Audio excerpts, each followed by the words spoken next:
ideas, and again, there's ugly streaks, Well, you look ugly streak of anti-Semitism. who's the most popular politician on the left? AOC? One of, but who's Bernie is Bernie, yeah. Bernie is, I mean, he's not a capitalist, you know. No, he's not, and he's also not president. He's not. But And never would be. But neither is Mamdani. No, but he will, trust me, he will be featured in the campaign But they're going to commercials. feature people. They boogeyman everybody. Yeah, but you don't have to boogeyman him. Bill Maher is back with another blistering critique, this time aimed squarely at the Democratic Party and one of its rising voices, Zoran Mani. In his latest monologue, Maher breaks down what he believes are the growing fractures within the DNC, warning that the party's current direction, along with Mamdani's brand of democratic socialism, could pose serious challenges to its future. It's a bold, candid, and thought-provoking take on where American politics might be headed. Buckle up. This one's worth paying attention to. Hypocrisy, and one is capitalism, free markets. And it seems like one party wants to get rid of one, and the other party wants to get rid of the other. Right? The Republicans are not that, democracy is just not number one on their list. It just isn't. It isn't. It's behind Christianity and a few other things. And the Democrats, I mean, I read these 74% are for democratic socialism. Only 16% favor capitalism. Is this going to be a country that I don't recognize in 5 to 10 years if we don't have the... Let's clear something up. Republicans don't have a problem with democracy. They have a problem with fairness. For years, they've watched left-leaning media outlets and their supporters launch constant attacks against them, especially against former President Donald Trump. From unverified claims to sensationalized headlines, the mission often appeared to be the same: make the Republican Party look untrustworthy in the public eye. These repeated narratives haven't just damaged reputations. They've eroded trust in journalism and widened an already deep political divide. So the real question becomes, if misinformation and biased storytelling have caused this much harm, isn't it reasonable to hold the sources accountable? After all, a healthy democracy isn't built on distortion. It depends on honesty, transparency, and fair treatment for everyone. If Mamdani is the face of the Democrats on the East Coast and Katie Porter is the face on the West Coast, I don't know if that's great politics. Bill Maher is raising some genuine questions here. Both Zoran Mamdani and Katie Porter are emerging political figures whose positions have sparked intense debate about where the country is headed. Mamdani, a self-described democratic socialist, pushes for policies like rent freezes, publicly owned grocery stores, free public transit, and higher taxes on wealthy individuals and large corporations.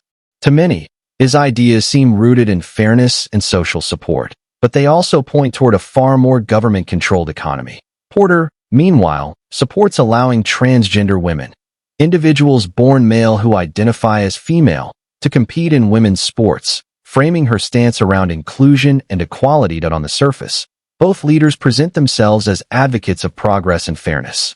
But beneath the messaging lies a more complex conversation, one that raises difficult questions about economic practicality, competitive fairness, and how the nation can balance compassion with reality when shaping its future.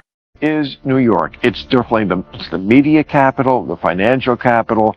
It is a bellwether like no other city is in this country. So don't tell me that who the mayor of New York is doesn't matter. Let me play devil's advocate for a second. Do you think, let's say, on the seize the means of production, do you think the mayor, that one person, if he is a democratic socialist, do you think that he would have the power and influence to be able to, like, usher in socialism? He definitely has the power and influence to elect J.D. Vance or whoever is the Republican candidate next time.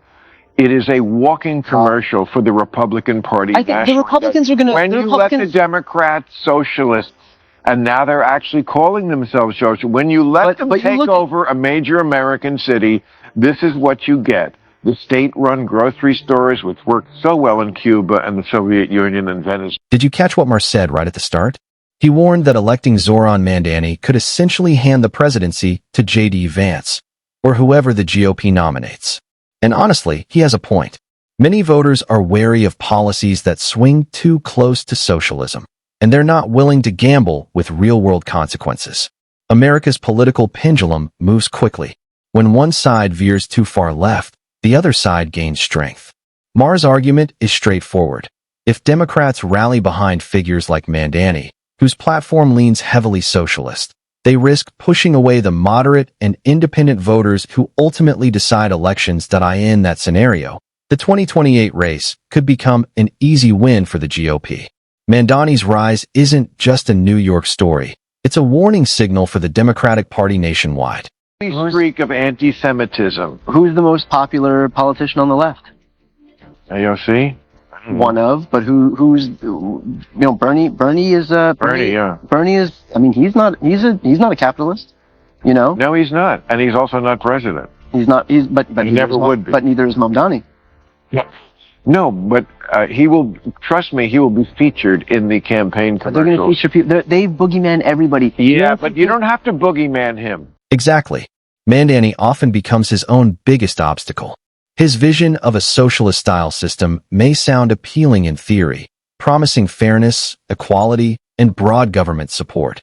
But in reality, it raises serious questions about personal freedom, economic stability, and the financial burden of sustaining such a model. On top of that, Mandani has faced significant backlash for his outspoken views on Israel and a series of controversial statements that have sharply divided voters.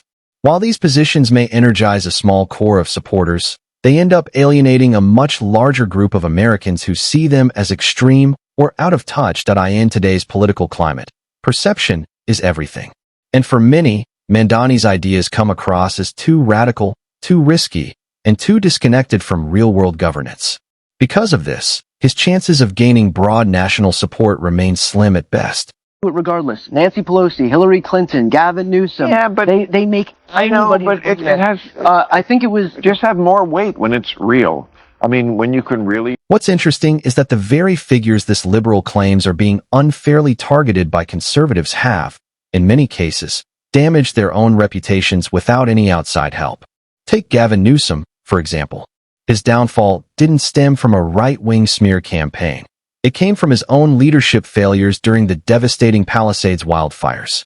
The state was left with too few fire resources, and to make matters worse, water that could have saved homes was diverted to protect fish habitats. Then there's Nancy Pelosi. No political opponent had to work hard to undermine her image. The reports of insider trading, allegedly earning her millions while serving in Congress, did more than enough on their OWNS. It's ironic when members of the liberal elite insist they're being misrepresented. The truth is, their own decisions and priorities speak louder than any critic ever could.